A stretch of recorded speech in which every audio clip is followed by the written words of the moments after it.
Senhoras e senhores, sejam muito bem-vindas, bem-vindos aqui a mais uma aula aberta do nosso curso online de Direito Civil. E hoje nós vamos contar com a gloriosa participação de dois queridos amigos, dois professores, José Fernando Simão e Flávio Tartucci. Eu, Henderson Fürst, sou editor jurídico do Grupo Editorial Nacional e vim aqui dar um oi antes da live e eles pediram para que eu entrasse e fizesse esse anúncio. E aí, como ontem foi aniversário do professor Flávio Tartucci, recomendo fortemente que mandem felicitações a ele. Estou aqui para falar que o presente é de vocês. Além do desconto, que o curso já está no site, para vocês que estão aqui online e ainda não são alunos do curso online de Direito Civil, vocês vão ganhar mais 20% de desconto. Basta escrever lá no site o cupom que está aí na tela, Live Tartucci, tudo junto. Próxima vez eu deveria pedir feliz aniversário assim, de cupom, né? Mas vai ser Live Tartucci. Bom, chega de falar o editor, porque aqui o palco é dos autores e hoje nós vamos ouvi-los falando sobre polêmicas quanto ao regime de bens. Eu sei que tem inúmeras polêmicas que nós vamos aprender hoje, como interpretar, como aplicar. Para tanto, chama aqui, querido amigo, o professor Flávio Tartucci. Por favor, Flávio, junte-se a nós. Boa noite, Henderson. Tudo bem, meu caro? Boa noite, querido. Seja muito bem-vindo. Vamos chamar aqui também o professor José Fernando Simão. Olá, boa noite, Henderson. Boa noite, professor Tartucci. Meus parabéns pelo seu 47º aniversário. Já é a terceira vez que ele está fazendo esse aniversário. Já. Ele pulou a contagem na pandemia, mas está aí. E ele não foi, né, poxa, na festa. Perdeu, né? Perdeu, que foi muito, viu, Simão? Você sentiu sua falta, viu, Simão? Os compromissos familiares. Esse também nosso amigo Bunazar. E nosso amigo Bunazar estava impagável ontem, né, Henderson? Estava. Eu acho que até que ele não compareceu hoje, ou por vergonha, ou de tanto ter comido. Algum dos dois aí. Mas ele tem aula hoje à noite, né? O professor Bunazar tem aula em uma das graduações, eu acho que é do Mackenzie, então não pôde estar conosco hoje. Mas aí eu fico com o Simão. Oi? Eu fico com o Simão, esse tema aí a gente debate desde que a gente é criança. E nunca chegaram a um acordo, né? Não, pelo contrário, a gente concorda em 93,2%. É um alto índice de concordância nesse assunto. Acho que só a súmula 377 que a gente tinha divergência, mas eu acho que no final a gente se aproximou. Eu concordei com ele em algumas coisas e ele comigo em outras. Queridos, vou deixá-los aqui. Estou aqui acompanhando o chat. Uma ótima aula a vocês, ótima aula aos queridos que estão online aqui. O professor André Ramal está aqui também acompanhando. Boa aula. Obrigado, Henderson.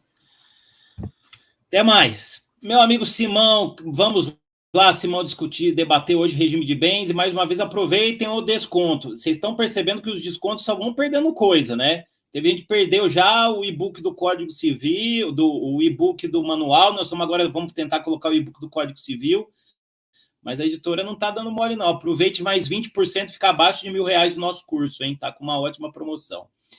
Simão, esse tema regime de bens é um dos temas mais palpitantes, tanto no casamento quanto na união estável, e inclusive acabou de sair o provimento do CNJ sobre a lei do SERP, né? Nós fizemos colaborações, e você já gravou a aula, né? Já gravou a aula hoje mesmo, né? Que vai ser mais 30 minutos na aula de união estável, não é isso, Simão?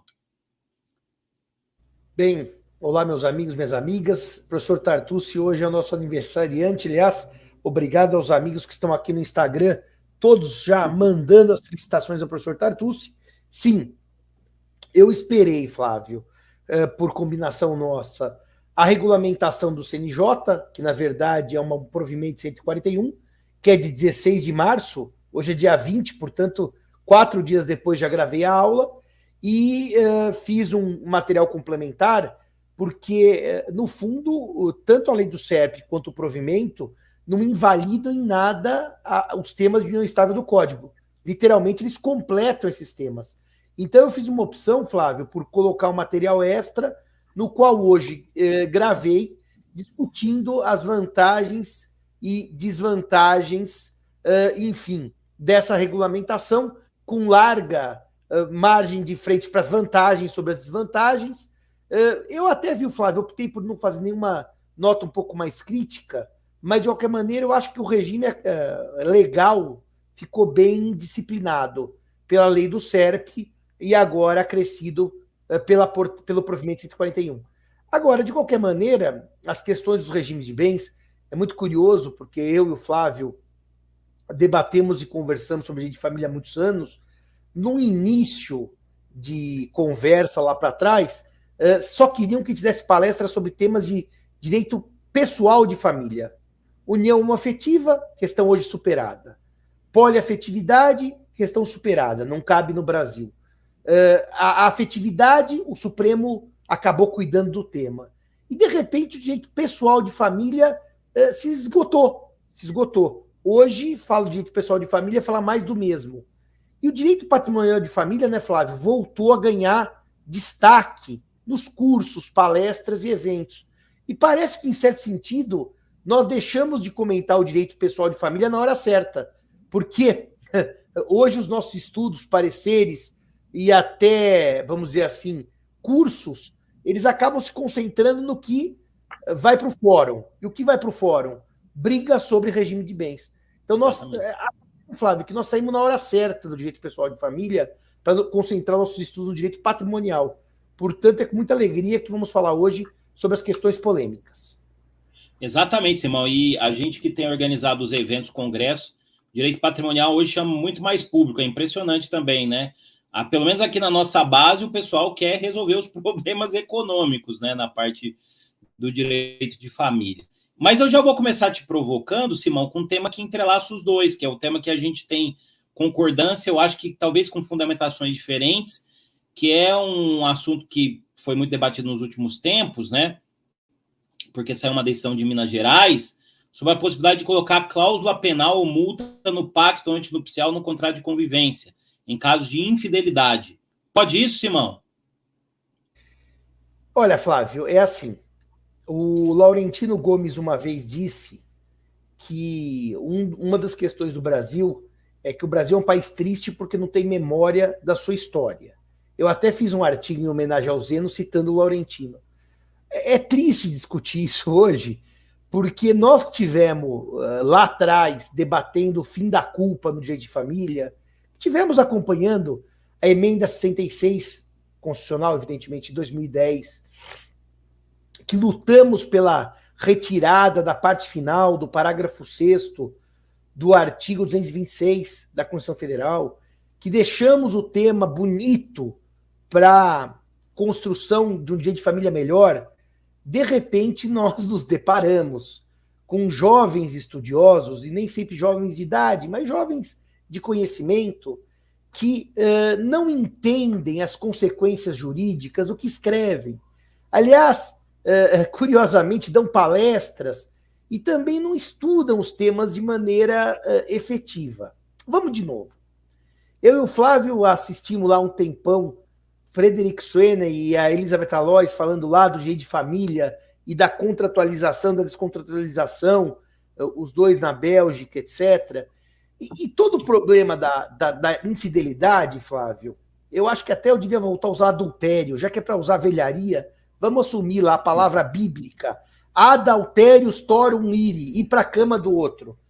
Já que nós vamos falar de adultério, adultério é uma coisa assim que está fora de moda, é old-fashioned, tem aí 5.000 anos de irrelevância jurídica. Só que nós, infelizmente, temos esses jovens civilistas, essas jovens civilistas que estão com 50 anos, mas não estudaram direito, que agora lançam teses da possibilidade de multa por descumprimento do dever conjugal. É uma coisa pequena. Nós vamos voltar, Flávio, para discutir adultério no fórum, com um detetive filmando a entrada no motel do marido ou da mulher adúltera. E daí nós vamos achar aquela peça de roupa íntima com secreções femininas e masculinas para provar por DNA que a secreção é de terceiros e não do marido ou da mulher. Ou seja, é a tragédia. Vamos lá, vamos de novo. Dizia a Bárbara Virgínia no seu curso de etiqueta dos anos 90, Poder pode, mas não deve. Então, nós estamos numa situação que é ridícula, ridícula. Porque, efetivamente, o direito de família caminhou por uma evolução e melhorou, porque tirou o peso, o ranço do século XIX, dos temas do divórcio. Nós voltamos com isso. E voltamos da maneira mais perversa, que é a econômica. Ou seja,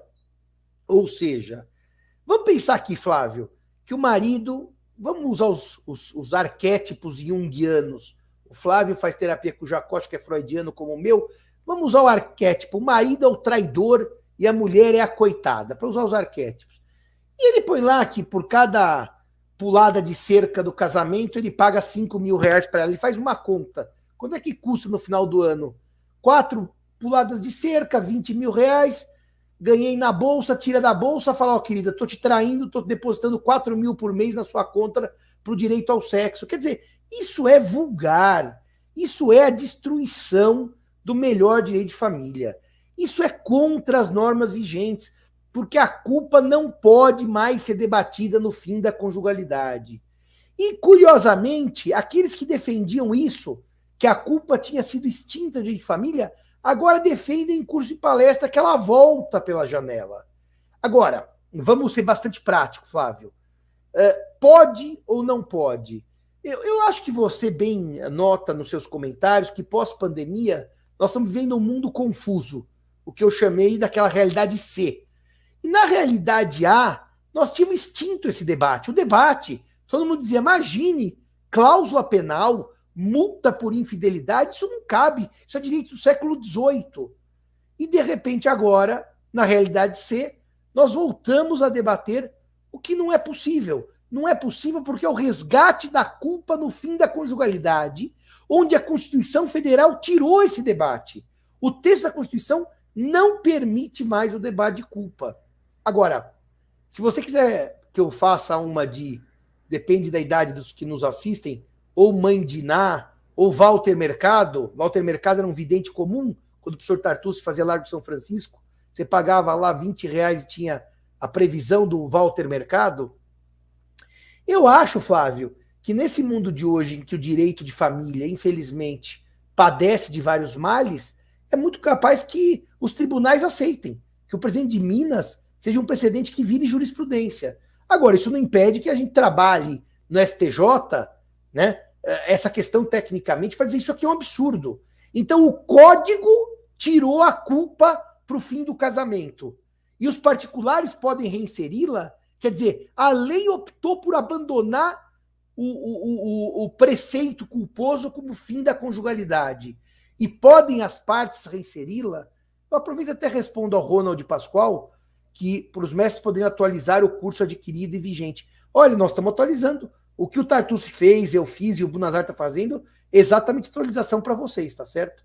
Mas eu acho, Flávio, que nesse ponto nós podemos seguir o bom combate, como diria a Bíblia, para tentar resgatar o bom direito. Acho que não está perdido ainda, mas há uma tendência a se monetizar as relações afetivas.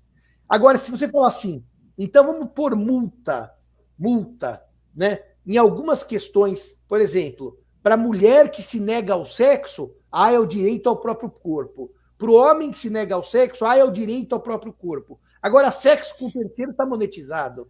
Eu acho um verdadeiro fiasco. Eu acho uma palhaçada, se quiser o termo mais preciso. Muito bem, Simão. Eu concordo, eu com seus argumentos, eu coloco mais alguns, né? Essa pré-fixação de perdas e danos se dá na seara da responsabilidade civil extracontratual, onde não cabe pré-fixar a indenização, porque ela é fixada de acordo com a extensão do dano. Esse é um primeiro ponto.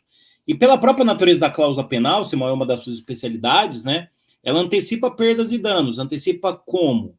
Ela não pode ser superior ao valor da obrigação principal. Qual é a obrigação principal? A obrigação, a dever, nesse caso, também, né? Vai caber a redução equitativa do 413, por exemplo, quer dizer, eu vejo que não tem encaixe categórico, né? E, para mim, essa previsão é nula de pleno direito, porque, afinal de contas, nós estamos na seara da responsabilidade civil extracontratual, em que não cabe a cláusula, nem a cláusula de não indenizar, não cabe também a cláusula de pré-fixação nesse caso, né? Então, para mim, a cláusula é nula.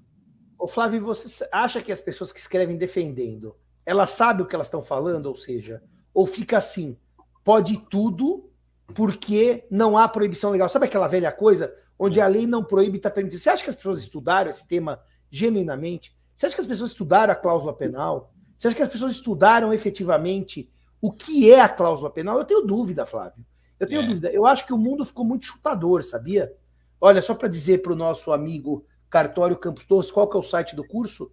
É o site do próprio GEM, que lá você tem as condições de aquisição do curso, e daí você recebe o link para assistir as nossas aulas, tá bom? Tem mais um mais fácil, meu Instagram, Flávio.Tartucci, link na bio, embaixo da minha foto, você clica, já tá com desconto, aí você desce lá, já vai direto no link, e aí você coloca o cupom Live Tartucci, vai ganhar mais 20%, o curso fica abaixo de R$1.000 o curso completo, viu? Pessoal do Cartório Campos Torres. E Simão, e tem uma coisa, né? O argumento que pode é que é possível cláusula existencial, mas a gente tem que lembrar que questões de ordem pública precisam ser sempre respeitadas, mesmo em conteúdo existencial, eventualmente se constar em um pacto, em um contrato de convivência, né? A própria, eu tenho falado muito isso, até a lei da liberdade econômica, que é a lei mais liberal, aplicada para grandes players do mercado, grandes contratantes, prevê respeito à norma de ordem pública no artigo 3º, inciso 8º, o que dirá, então, de uma relação entre cônjuges e companheiros, né? Essa liberdade que é tão almejada não existe nem em grandes contratos, ainda mais em aspas, contratos entre cônjuges e companheiros, né? E é curioso, né, Flávio? Porque quando se diz a liberdade, onde está escrito, tantos amigos nossos, em gravíssimo erro, defenderam a retroatividade do regime escolhido por escritura pública de união estável ou por um instrumento particular, que a separação total de bens poderia retroagir 20 anos, 30 anos. E o STJ, meio mais técnico, né, mais ou menos técnico, eu estou sendo irônico, de maneira enfática, diz que não retroage. E não retroage porque existe uma coisa que chama direito adquirido e existem normas para retroatividade dos direitos. Então, assim, essa coisa assim, tem que estar escrito que não pode para não poder, é uma leitura reduzida do que o sistema jurídico é. E eu, Flávio, tenho me preocupado muito que a gente conversa quase todo dia sobre isso, então não é novidade, sobre fórmulas mágicas. Então o advogado vem uma fórmula mágica para o cliente, Flávio, que é assim, você está 50 anos de união estável com a sua companheira, tudo bem? Daí você escreve um contrato que ela perde tudo, retroativo, separação total de bens, e fique tranquilo. Tranquilo para quem? Para o advogado que recebeu os honorários. Porque hoje a chance dela anular essa cláusula é de 100%. Não há um julgado STJ que admita retroagir no tempo, retirando meiação de quem a tinha. Então, o que me parece novamente, Naime, o Naime está nos assistindo lá de Cuiabá, o que me parece novamente, Flávio, como essa cláusula é que o advogado vende facilidades que os clientes muitas vezes gostam de ouvir, mas não alerta sobre os riscos. Exatamente. Isso até bate, Flávio, que eu gostaria que você citasse, porque você deu a ideia. E eu, Bunazar e a Marília acabamos redigindo. A ideia da renúncia antecipada de herança em pacto antinupcial ou em contrato de união estável, que tem a ver com o provimento do Rio de Janeiro, né, Flávio? Exatamente. O provimento admitiu na escritura de união estável, é interessante porque o provimento fala que é possível renúncia à herança desde que o tabelião aponte sobre a provável ineficácia da previsão. A hipótese não é de ineficácia, a hipótese é de nulidade absoluta. Renúncia à herança só nos termos que a lei prevê depois que a pessoa faleceu. Isso é nulo, né? A escritura é nula e o instrumento particular também, se for feito, é nulo, né? A gente que faz o instrumento particular. Diga. Eu aprendi com você. O 426 diz, não pode ser objeto de contrato herança de pessoa viva. E você me ensinou um nome que eu não usava, nulidade virtual. Que o código não diz é nulo, mas no 166, ele vai dizer que quando ele diz não pode, é nulo de pleno direito, é nulidade absoluta. Sim. Então, veja, o tabelião está lavrando escritura nula, pelo menos naquela parte, e chamando de ineficaz para enganar quem? Porque quem estuda direito civil diz, isso é nulo. Então, é esse facilitismo, né, Flávio, que nós estamos tendo Exato. que combater diariamente. E olha, meus amigos e minhas amigas, eu quero casar, mas não quero que a minha esposa seja minha herdeira em concorrência com os descendentes. Não casa, não tem união estável. O Brasil não permitiu mais, mudou o sistema. E, assim, o problema dos advogados, das advogadas, é que às vezes não conhecem e às vezes tem apoio, né, Flavião, nesses instrumentos normativos que são pseudonormativos e que têm nulidades que, curiosamente, são nulidades não admitidas provavelmente pelo próprio tribunal. Porque eu não conheço decisão do Rio de Janeiro que admita essa cláusula de renúncia. Então, só para mostrar para... Pelo contrário, tem decisão dizendo que é nula. Na minha última coluna do Migalhas, eu mostro isso, que tem decisão do Rio de Janeiro admitindo que é nula, do próprio tribunal. Ou seja, quem será o eleito para, em nível administrativo, dizer o que o tribunal diz em nível jurisdicional. Ou seja, quando o tribunal julga, ele diz que é nulo. Mas em sede administrativa, ele diz que é ineficaz. Então, por que o tribunal contradiz as suas próprias decisões? Exatamente. É um mundo difícil, Mas o IBD Conte, em consulta aos seus associados, ele entrou realmente em combate pelo bom direito, né, Flávio? E fizemos a nossa nota técnica. Essa nota técnica já chegou ao destinatário? Ou nós já expedimos a nota técnica ou ainda não? Sim, já expedimos e vai ser publicado na próxima edição da revista, inclusive, viu, professor Simão? Então, nós já temos aí uma nota técnica para dizer que nem todo mundo fica quieto diante de equívocos na área de família e sucessões, né? Exatamente. Agora, Flávio, eu queria perguntar... Eu falei isso... Diga. Não, pode acabar esse raciocínio, essa ideia, que depois eu vou te perguntar outra. Eu tenho falado isso no meio dos advogados. Na última conferência aqui da OAB nossa de São Paulo, a conferência em Jundiaí, eu falei isso. O advogado que, aspas, e usei esse termo, vende esse tipo de coisa, uma irresponsabilidade, até porque não tem estabilidade uma escritura dessa, ou um ato desse, mesmo particular, é nulo de pleno direito e, em tese, nulidade não convalesce para o decurso do tempo. Isso aí pode, ad eterno, ser arguída a nulidade. Exatamente. Ô, Flávio, sabe o que eu te perguntar nessa nossa conversa antiga? Eu queria que você contextualizasse um pouquinho para a gente o nosso debate lá atrás a respeito da súmula 377. Porque eu acho que é um tema, Flávio, que ele está sendo relido, o STJ mudou de orientação. Eu queria trocar algumas ideias com você.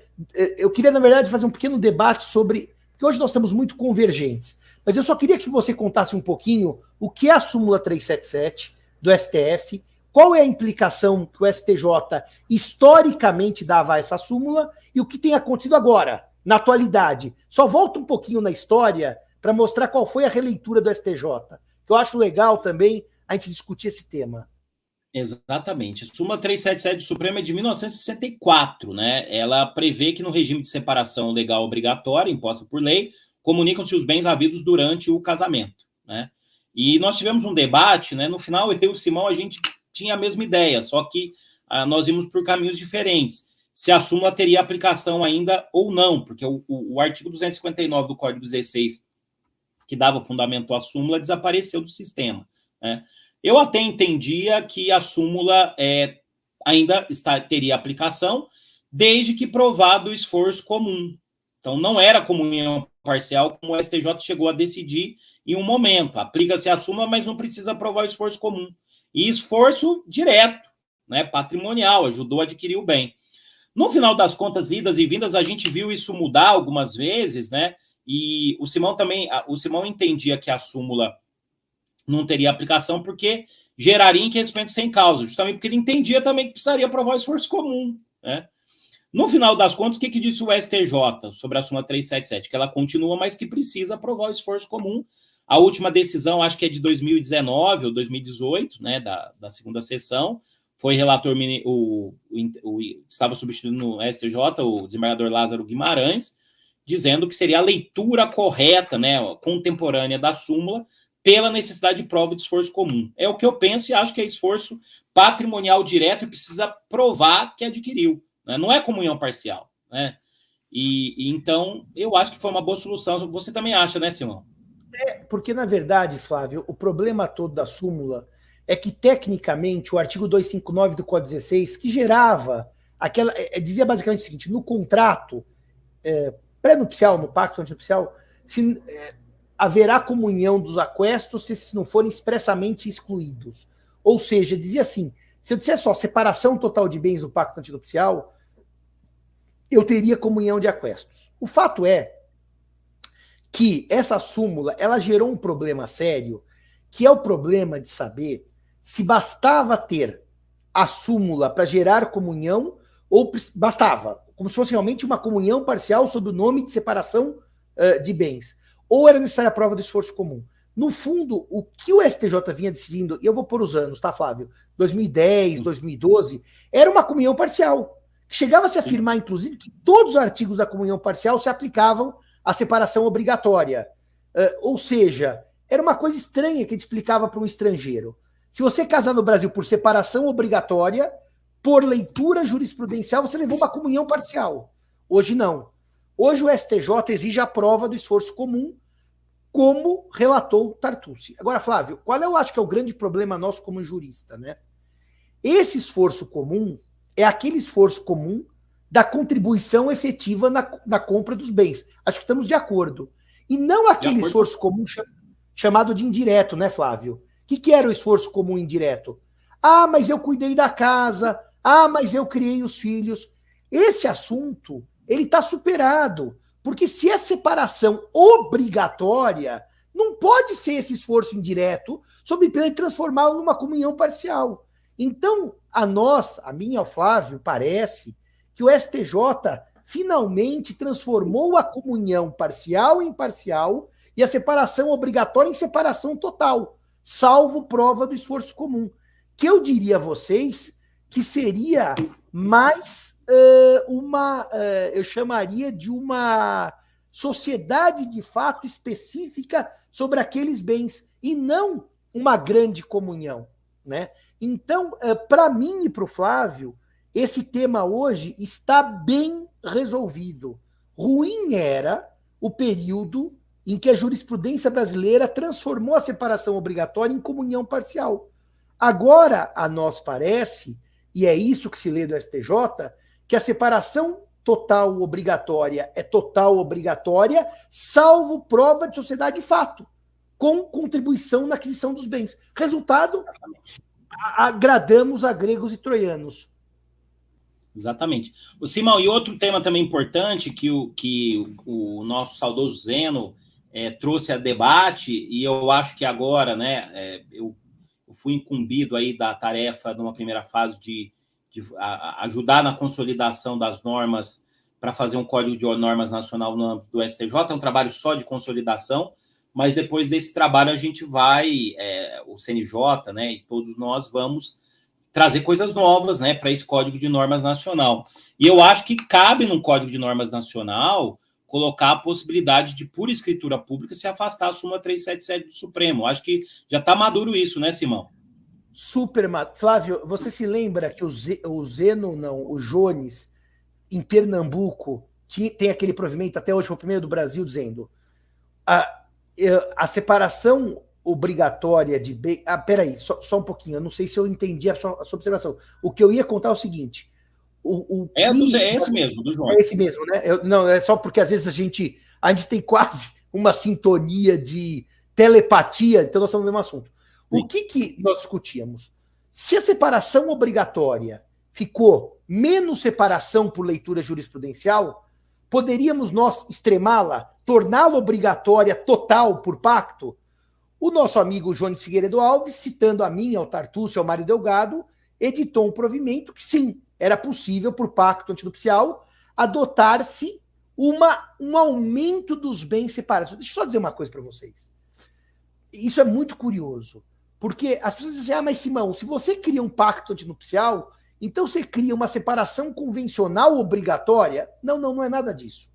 É uma separação obrigatória em que eu afasto os aquestos. Eu não crio uma separação convencional. Eu chamo regime de separação obrigatória com a não comunicação dos aquestos por meio do afastamento da súmula 377. Isso gera qual efeito sucessório? Nenhum. Porque na sucessão, Quando há separação obrigatória, não há concorrência com os descendentes. Perfeito. Quando eu, em vida, eventualmente me divorcio, valeu uma separação total de bens. E, portanto, esse mecanismo que o Jones, vamos dizer assim, capitaneou e que o Brasil tem admitido, inclusive por enunciado aprovado no direito notarial, nas jornadas de direito notarial, Flávio, tem que ir logo para o Código de Normas, porque isso não é que está maduro, isso está madurérrimo. Por quê?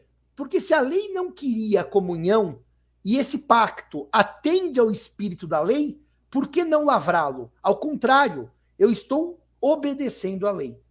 Deixa eu só fazer uma notinha, Flávio, porque eu não quero deixar de responder ao Massoneto, nosso amigo. Sabe, Massoneto?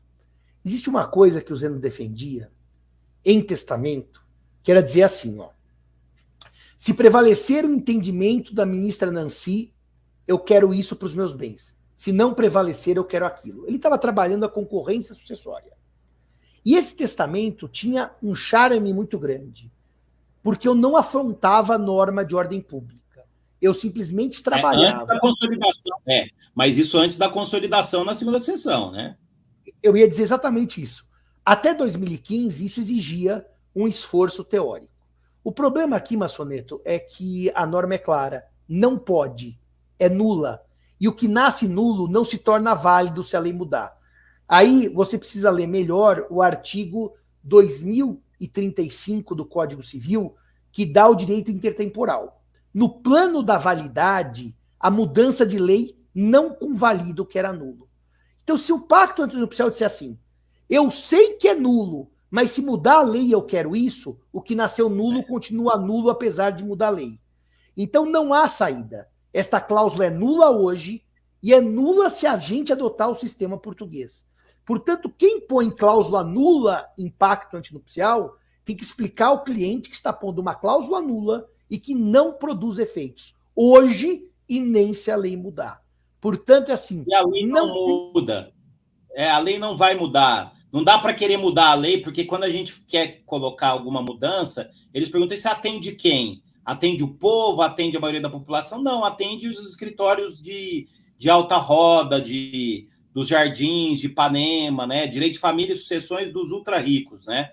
Porque essas coisas são dos ultra-ricos, né? E aí você vai conversar com o parlamentar e falar, mas o direito de família e sucessões, ele funciona, perto dos outros, ele funciona muito bem. Por que vocês querem mudar? Aí a gente fica até embaraçado. Porque o pessoal que faz escritura quer... É difícil, né, Simão? E é um problema, viu, Flávio? Quem tem que avisar os nossos ouvintes que, assim, quem não gosta da lei, muda a lei, que é o que nós tentamos. Fizemos um projeto para criar parágrafos ao 426 e permitir, inclusive, as escrituras públicas de renúncia à herança. Agora, o problema do Brasil, e o Flávio tem dito isso com alguma ênfase, é que nós temos juristas mal perdedores. Eu e o Flávio, quando perdemos um debate, ele diz assim, nós pensávamos assim, perdemos. Os tabelionatos de notas perderam essa. Não pode ser objeto. Perderam. E colocar isso em escritura, quando a lei diz que não pode, é feio para o advogado, é feio para o professor, é horrível para o tabelião, é caso de nulidade absoluta, o sistema repudia isso. Então por que a gente insiste nisso, né? Porque meu colega faz, só que seu colega não tem seu nome, não tem sua reputação. Então, eu e o Flávio, nesse ponto, somos muito tranquilos de dizer que quem quer nulidade, tá bom, assuma que põe nulidade nos atos. Agora, eu e ele já estamos velhos o suficiente para criticar as nulidades. A gente já acha, eu já tô com cabelo branco, o Tartucci ainda tá com cabelo caramelo, vamos chamar assim. Ele tá meio na transição. Na transição. Agora, veja o detalhe, viu, meus amigos e minhas amigas? Tá prateado. O apelido do meu pai era prateado, é prateado. Mas, ô Flavião, a gente tem uma vantagem realmente sobre muita gente, a gente pode dizer, nós não temos por que ganhar dinheiro com A ou com B, a gente fala o que tem que ser falado. A gente não está dando parecer aqui. E assim, eu posso dizer, João, você que é um amigo de longa data, a gente, eu e o Flávio, se temos alguma credibilidade, é porque a gente sempre disse que tinha que ser dito, como diria o Collor, duela a quem duela. Então, nós não temos problema em dizer o que pode e o que não pode. Mas o texto não traz renúncia, mas é uma renúncia disfarçada, que vocês criaram uma cláusula hábil, que qualquer um vê que tem renúncia onde não está escrito renúncia. Então é assim, viu, João? Eu sempre brinco que quando a gente discute direito, a gente tem limites das nossas artes argumentativas, né? E que chega uma hora, João, que essas artes caem de maneira boba. Você me manda a cláusula, eu publico um artigo dizendo que sua cláusula é nula amanhã. Eu escrevo e publico que sua cláusula é nula amanhã. É só mandar a cláusula para mim. E ponho, não faça o que o cartório está fazendo. Vocês estão vendendo nulidade. Não rola. Agora, é tão mais bonito agradar os brasileiros e brasileiras, como eu e o Flávio tentamos, mudando a lei, né, Flávio? Eu, você e o Buna fizemos o projeto. Eu queria até, Flávio, juro mesmo, que a gente tentasse reemplacar nessa legislatura, tá certo? Mas o Zeno também, nas últimas lives dele, já não estava o Zeno de antigamente, né, João? Então nós vamos agora seguir os bons passos do direito civil com coerência. Nós realmente continuamos entendendo que isso é nulo, isso vai ser sempre nulo, até que a lei mude, e nós vamos, inclusive, combater essas cláusulas. Você pode mandar que eu vou publicar. Traz lucro, João, porque senão você vai no outro notário que faz sem a cláusula. Então um ganha e um perde. Se você se recusar a cláusula e o seu vizinho aceitar a cláusula, ele ganha e você perde. Traz lucro aos notários. Os notários têm um sistema de competição entre eles, né? Exatamente. Deixa eu só fazer 2 comentários rápidos. Saiu um estudo 2 dias atrás, brasileiros não aceitam perder, apontam psicanalistas. Essa coisa que a gente já fala um tempão, né? E alguém lá em casa destacou, eu falei, pois é, né? Outra coisa que eu tenho dito também, sabe qual é o tema do momento para você que está querendo se destacar na sua advocacia? O tema do momento, Simão, estudar a teoria das nulidades, porque eu nunca vi tanta nulidade sendo feita igual agora. Tanta nulidade, coisa sem lastro. Nós estamos naqueles momentos da humanidade, né? E as notícias sobre os bancos estão aí para provar, né? Que as coisas estão sendo feitas sem lastro, sem fundamentação. Então, quer se especializar? Um dia desse pessoal perguntou para mim, vou me especializar em holding. Não, vai se especializar em declarar nulidade de holding. Declarar nulidade desse no momento. E eu acho que você e eu e o Buna, que acabamos na mesma frequência, sabemos disso, né? Você se lembra quando nós começamos a falar de direito de família, que os familiaristas não conheciam parte geral do direito civil? Ou seja, eles eram familiaristas dos artigos de família. E o que aconteceu então, meus amigos e minhas amigas? Coisas que a gente foi combatendo e assim, tranquilamente. Se você estudar nulidade, então, por exemplo, outorga conjugal prevista pelo 1647. Não há nenhum jurista sério que admite por pacto a dispensa da outorga conjugal quando a lei a exige. É nulidade absoluta. Mas Simão, eu não quero a outorga. Então casa por separação total de bens, aquela convencional, em que o 1647 dispensa a outorga. O regime de outorga conjugal do 1647, ele é protetivo dos cônjuges. Não é com filho ou sem filho, é dos cônjuges. Então, quando a norma é de ordem pública, não adianta tractando ou maracutaia, esbarra no 66, que é o artigo de nulidade absoluta. Pessoal, e daí, meus outra coisa, só, Simão, isso aí esbarra, mesmo sendo com uma disputa entre grandes empresas. Mesmo em grandes disputas de empresas, isso esbarra. Desculpa te interromper. Não, mas eu ia dizer o seguinte, Flávio, que o bom também dos seus cabelos prateados e o meu quase branco é que nós já temos coisa para dizer para o cliente, não há solução.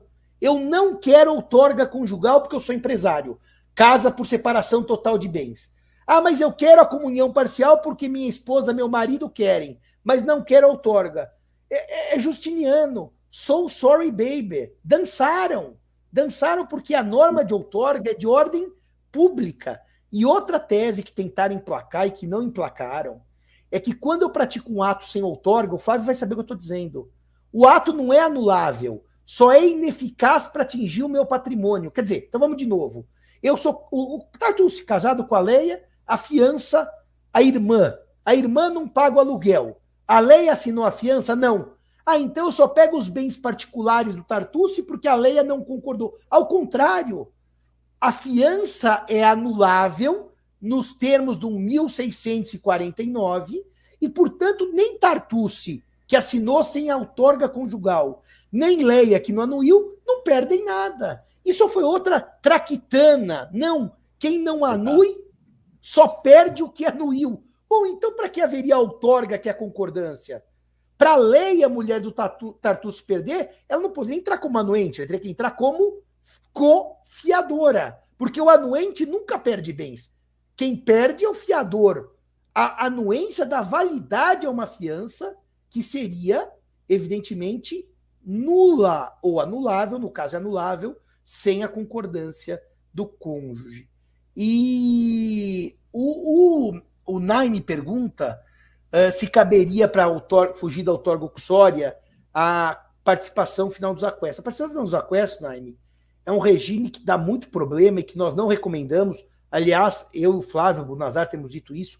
É um regime que substituiu um morto por outro morto, porque o dotal era morto e os aquestos são mortos. Mas o que os aquestos permite, Naime, o regime permite, é a liberação na hora de alienação de bem particular. Ou seja, dispensar outorga nesse caso. Mas cuidado, fiança, por exemplo, não pode ser dispensada na participação final dos aquestos. O que o Código excepciona nas regras de pacto antinupcial é a venda de bem particular para os casados por participação final dos aquestos. Mas o regime é tão problemático que nós não recomendamos, né, Flávio? É um regime de muito problema e pouca solução, né? Eu conheço só uma pessoa que se casou por esse regime, da área jurídica, inclusive. Os dois são, né? E um amigo nosso, processualista. Só. É um regime contábil e complexo, né? Quem dizia, eu acho que era professora Silmara, né? E o Venosa diz: você casa e contrata um contador. É um casamento a 3. Os cônjuges e o contador. E sabe que no meu escritório, Flávio, eu tenho um caso de participação final dos aquestos. Um casamento que não durou muito. E você sabe que no final o juiz trata como comunhão parcial. Você quer saber o negócio? Não adianta. Não tem juiz que entenda esse regime. E nós ficamos. E o pior é o seguinte: que o volume do patrimônio é tão ínfimo. É sério, eles estão discutindo uma guitarra elétrica, um sapato velho. É uma coisa assim. É absurdo o esforço para discutir o nada. Tá certo? E daí, assim, e o juiz põe o tempo inteiro. Bom, em analogia à comunhão parcial, quer dizer, o juiz não está nem aí para esse regime. Esse regime, quem casou, é melhor mudar logo para comunhão parcial, que vai ter dor de cabeça depois. Mas, Flávio, temos 43 minutos. Qual que é o próximo ponto que você quer trazer aqui para pancadaria jurídica, hein? O último para fazer o último efeito de futurologia, tá? Vamos lá, vamos fazer um exercício aqui. Vamos lá, o Supremo vai analisar se o 1641, quando prevê maior de 70 anos, separação obrigatória, é inconstitucional. Eu vou dizer uma coisa, nos meus livros, eu ainda digo lá que é inconstitucional, etc. Só que eu acho o seguinte, que vai acontecer ali. Eu já falei isso para o Simão. Eu acho que o Supremo, no final, vai dizer que não é inconstitucional. Por quê? Porque hoje o STJ manda aplicar o 1641-2, inclusive para a união estável, né? E nos dois casos aplica o 1641, é o 2, né? Que para maior de 70 anos. Aplica-se para o casamento, aplica-se para a união estável, e tem o tempero da súmula 377 com prova do esforço comum. Então, foi outro caminho da inconstitucionalidade. Eu sei que vai ter gente que vai votar pela inconstitucionalidade, possivelmente, inclusive, o relator. Mas eu acho que, por maioria, vamos ver, vai se dizer que não tem inconstitucionalidade porque o STJ já temperou, já controlou, e que se aplica a súmula 377 com prova do esforço comum. Então, virou quase uma comunhão parcial. O que você acha, Simão? Vamos ver se a gente acerta aí, assim. Ô, Flávio, vamos só pensar uma coisa juntos aqui. Dos códigos civis que eu conheço e estudo, eles têm todos essa barreira da escolha do regime a partir de certa idade. Todos, né? Todos têm. Todos. Por que eles fazem isso, Flávio? Por uma questão, parece que é mais sociológica. Deixa eu falar. Então, ó, turma, essa coisa... Vocês precisam parar com essa mania e falar, só tem no Brasil, só tem no Brasil. O Simão, ele é hoje um dos coordenadores do maior instituto de Direito de Família e Sucessões do mundo, o ISFL, né? Inclusive, faz parte lá do conselho. Ele está dizendo que no mundo inteiro tem a regra. Então, não é jabuticaba. Tá? Tradição romano-germânica, tá? Não estou falando parte. É civil law. Agora, Flávio, então que eles têm essa regra.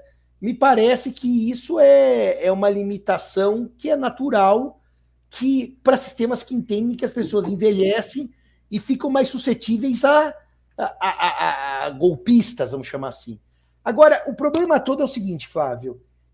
Eu tenho a impressão que o Supremo atual, se for julgar proximamente, vai por maioria de votos dizer que a regra é constitucional.